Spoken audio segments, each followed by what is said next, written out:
Ladies and gentlemen, this is Carl Phillips again, out at the Wilmot Farm, Grover's Mill, New Jersey. Professor Pearson and myself made the 11 miles from Princeton in 10 minutes. Well, I hardly know where to begin. Paint for you a word picture of the strange scene before my eyes, but something out of a modern Arabian Nights.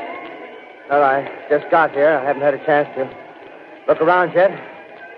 I guess that's it. Yes, I guess that's the thing directly in front of me, half buried in a vast pit.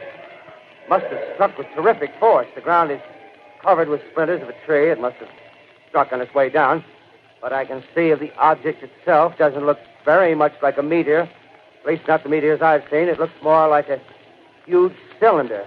Has a diameter of, what would you say, Professor Pearson? What's that? What would you say, what's the diameter of this? About 30 yards. About 30 yards. The metal on the sheath is, well, I've never seen anything like it. The color is sort of yellowish white. Its curious spectators now are pressing close to the object in spite of the efforts of the police to keep them back. Getting in front of my line of vision. Would you mind standing one side, please? While the police are pushing the crowd back. Here's Mr. Wilmot, owner of the farm here. He may have some interesting facts to add. Mr. Wilmot, would you please tell the radio audience as much as you remember of this rather unusual visitor that dropped in your backyard? A step closer, please. Ladies and gentlemen, this is Mr. Wilmot.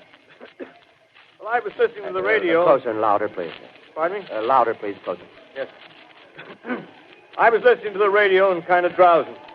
That professor fellow was talking about Mars, so I was half dozing and half... Yes, Mr. Wilmot, and then what happened? Well, as I was saying, I was listening to the radio, kind of halfway. Yes, Mr. Wilmot, and then you saw something. Well, not first off. I heard something. And what did you hear? A hissing sound like this. Kind of like a 4th of July rocket. Yes, then what? I turned my head out the window and would have sworn I was to sleep and dreaming. Yes? I seen a kind of greenish streak and then zingo. Something smacked the ground, knocked me clear out of my chair. Well, were you frightened, Mr. Wilmot? Well, I ain't quite sure.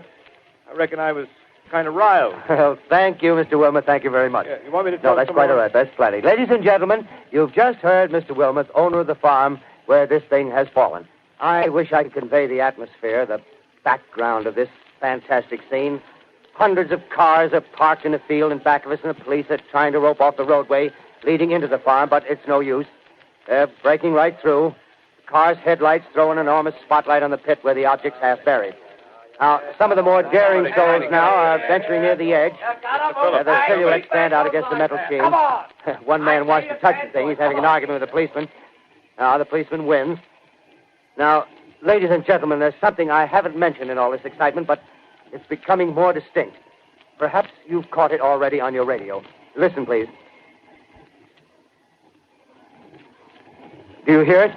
It's a curious humming sound that seems to come from inside the object. I'll move the microphone nearer. Here. Now, we're not more than 25 feet away. Can you hear it now? Professor Pearson. Yes, Mr. Can you tell us the meaning of that scraping noise inside the thing? Possibly the unequal cooling of its surface. I say, do you still think it's a meteor, Professor? I don't know what to think. The metal casing is definitely extraterrestrial. Not found on this Earth. Friction with the Earth's atmosphere usually tears holes in a meteorite. This thing is smooth, and you can see its cylindrical Just a minute. shape. Something's happening. Ladies and gentlemen, this is terrific. This end of the thing is beginning to flake off. The top is beginning to rotate like a screw, and the thing must be hollow. He's moving. Keep back there. Keep back there. Keep those men back. Keep back there. Keep those idiots back. Keep off.